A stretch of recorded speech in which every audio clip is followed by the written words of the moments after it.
Meus cumprimentos. A parábola do grão de mostarda. E com muitas parábolas tais lhes dirigia a palavra, segundo o que podiam compreender. E sem parábolas nunca lhes falava. Porém, tudo declarava em particular aos seus discípulos. Então Jesus falava às multidões, aos seus contemporâneos, que ficavam perto dele, que andavam com ele, ou que o buscavam. Porém, tudo declarava em particular aos seus discípulos, aos seus alunos. Está em Marcos 4. A parábola do grão de mostarda é uma das menores parábolas de Jesus. Ela aparece em Mateus, Marcos e Lucas.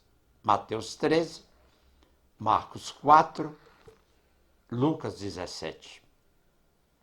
E contou-lhes outra parábola.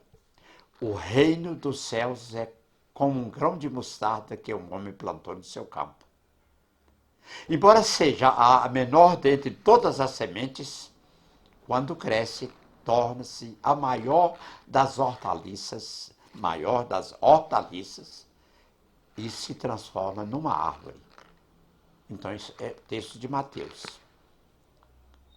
Mas, tendo sido semeado, cresce e faz-se maior de todas as hortaliças e cria grandes ramos, de tal maneira que as aves do céu podem aninhar-se debaixo das suas sombras. Marcos 4. Disseram então aos apóstolos ao Senhor: acrescenta-nos a fé. Acrescenta-nos a fé. E disse o Senhor: se tivesseis fé como um grão de mostarda, dirias a esta moreira: desarraiga-te daqui e planta-te no mar, e ela vos obedeceria. Lucas 17. Disseram os discípulos a Jesus: dize-nos a que se assemelha o reino dos céus.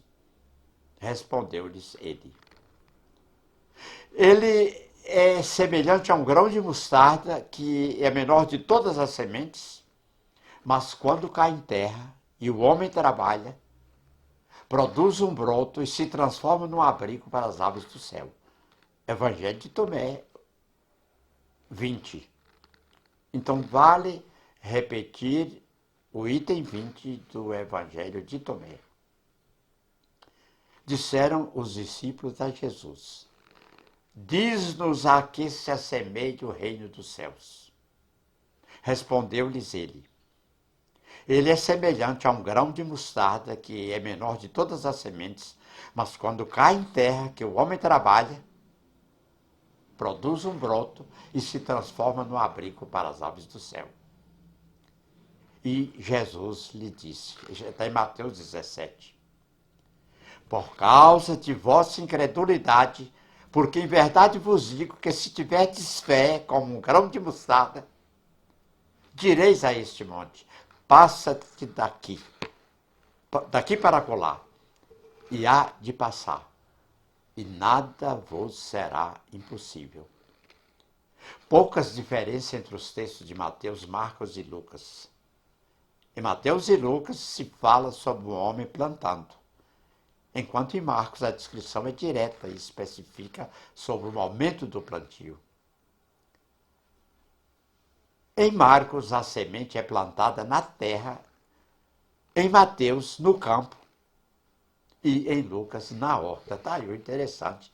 Os evangelhos são escritos entre 10 a 15, 20 anos entre um e outro. Então, Marcos, que é considerado a primeira escrita evangélica, a semente é plantada na terra. Em Mateus, no campo. E em Lucas, na horta. Lucas enfatiza o tamanho da planta adulta. Já Mateus e Marcos ressaltam o contraste entre a pequena semente e o tamanho que a planta atinge. As sutis diferenças entre as narrativas não alteram o sentido da parábola. A lição permanece a mesma nos três evangelhos. É importante ressaltar que a parábola do grão de mostarda e a parábola do fermento funcionam como um par. Jesus se referia ao crescimento do reino de Deus quando contou as duas parábolas.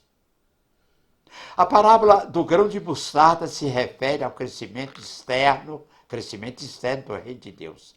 E enquanto a parábola do fermento diz sobre o crescimento interno. Então, um crescimento externo, outro crescimento interno.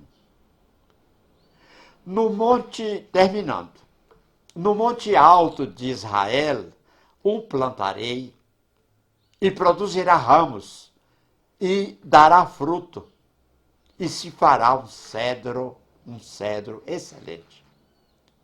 E habitarão debaixo dele aves de toda plumagem, à sombra dos seus ramos habitarão. Ezequiel 17, 23. Então, há uma comparação de plantas diferentes. Em Ezequiel é o cedro. Habitarão debaixo dele, debaixo do cedro, aves de toda plumagem, à sombra dos seus ramos, elas habitarão.